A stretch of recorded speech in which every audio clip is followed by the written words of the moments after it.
আমরা ফাঁসি চাই না।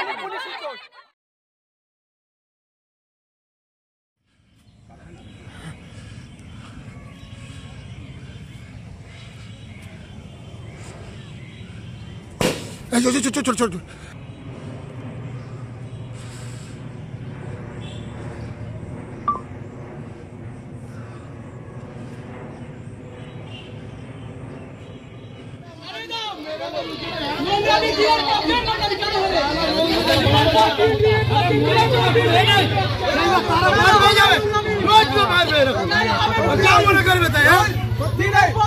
পুলিশ না করবো তারা যা বলবে তাই তো।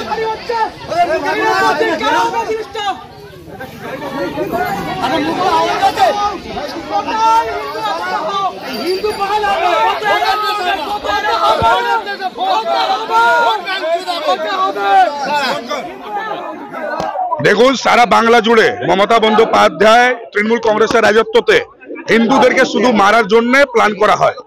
আজকে একটা নিরীহ ছেলে, 17 বছরের তরুণ ছেলে, সে আম খেতে গেছিল, শুধু তার ভাই, তার মামার ছেলেরা, আমাদের বুথ প্রেসিডেন্ট, আমাদের হিন্দুত্ব নিয়ে ভারতীয় জনতা পার্টি কাজ করে বলে তাকে আজকে মেরে দেওয়া হলো।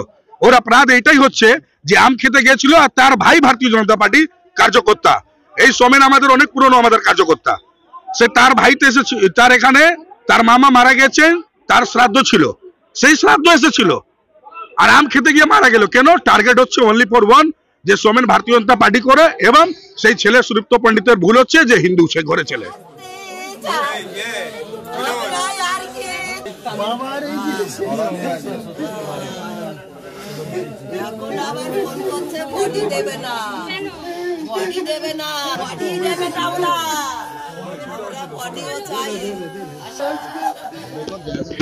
যেখানে জানেন যে এই অঞ্চলে একটা আমাদের 17 বছরের ছেলে পণ্ডিত, সুদীপ্ত পণ্ডিত, গতকালকে হয়তো বাচ্চা ছেলে আছে, হয়তো কোথাও ঝটরে আমটাম পড়ে গেছিল, সে আম আনতে গেছে।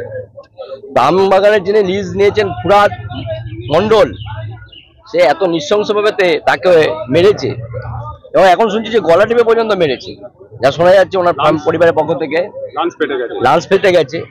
এইভাবে নৃশংসভাবে মেরেছে, মেরে দেওয়ার পরে আজকে জঙ্গলে ফেলে দিয়ে চলে গেছে। তো এরকম একটা পরিস্থিতি পশ্চিমবাংলার বুকে তৈরি হয়েছে, যেখানে পুলিশ প্রশাসনকে ভয় লোকে পাচ্ছে না। আজ পশ্চিমবাংলার পুলিশ এখানে আমরা দেখতে পাচ্ছি কত পুলিশ এখানটায় দিয়েছে, কিন্তু কালকে রাতে ঘটনার পর থেকে আমরা এখানটায় এরা বারবার যোগাযোগ করেছি, তার সাথেও পুলিশের সাথে এরা কমিউনিকেশন করতে পারেনি বা সেভাবে নেয়নি। আজকে যখন গ্রামবাসী উত্তেজিত হয়ে গেছে, গ্রামবাসী প্রতিকার চাইছে, তখন পুলিশ এখানটায় তাদেরকে অপরাধী আছে তাদেরকে প্রোটেকশন দেওয়ার জন্য পুলিশ চলে এসেছে। তো পশ্চিমবাংলার মানুষ পুলিশ প্রশাসনকে ভয় পাচ্ছে না, এটা ব্যর্থ এবং নির্লজ্জ প্রশাসন চলছে, এটা আমরা এর মাধ্যমে প্রমাণিত হলো যে একটা মানুষ আর বাচ্চা ছেলেকে পিটিয়ে মেরে ফেলছে। এত বড় সাহস পাচ্ছে কোথায় পশ্চিমবাংলার বুকে দাঁড়িয়ে যে একটা বাচ্চা ছেলেকে, যার নাম সুদীপ্ত পণ্ডিত, এবং তাকে ফুরাদ মন্ডলের মতন যে সমস্ত মৌলবাদ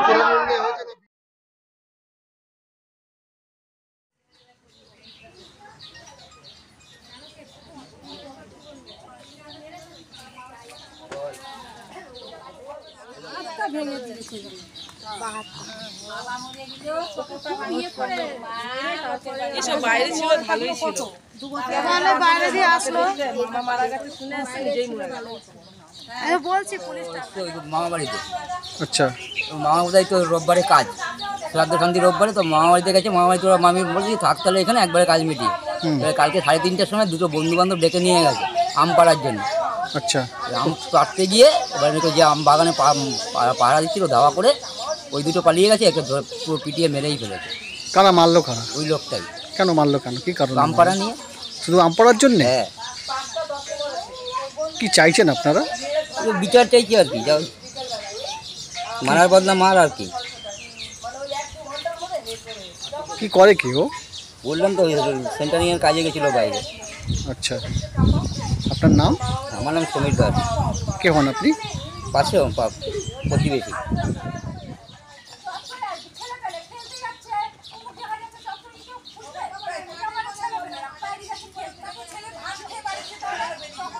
গেছিল, আমাদের সাথে ভালোই কথাবার্তা বলতো, ওর কোনো রকম খারাপ কোনো রিপোর্ট নেই। আমি মানছি যদি আম পাড়তে গেছে ঠিক আছে, একটা যদি উনি যদি ভুল তর্ক করে থাকে ঠিক আছে, একটা সমস্যা করো, বাড়ির লোককে ফোন করে ডাকো যে এরকম আমার সাথে মুখ চালিয়েছে সমস্যা, তবে কি ছেলেটা জীবনে নিবি? কত আম খাবি তুই? আমাদের এখানে কি আম নেই? হ্যাঁ? তোকে একটা আমের জায়গায় 10খানা আম পেরে দিয়ে দেবো, 1000খানা আম পেরে দিয়ে দেবো, তুই একটা আমের জন্য ছেলেটার পুরো জীবন নিয়ে নিলি, মায়ের বুকটা খালি করে দিলি। তুই আমাদের সামনে খালি চলে আসো, তোমার মায়ের বুক কিভাবে খালি করতে হয় দেখিয়ে দেবো। ছিল না, এক সপ্তাহ এসেছে।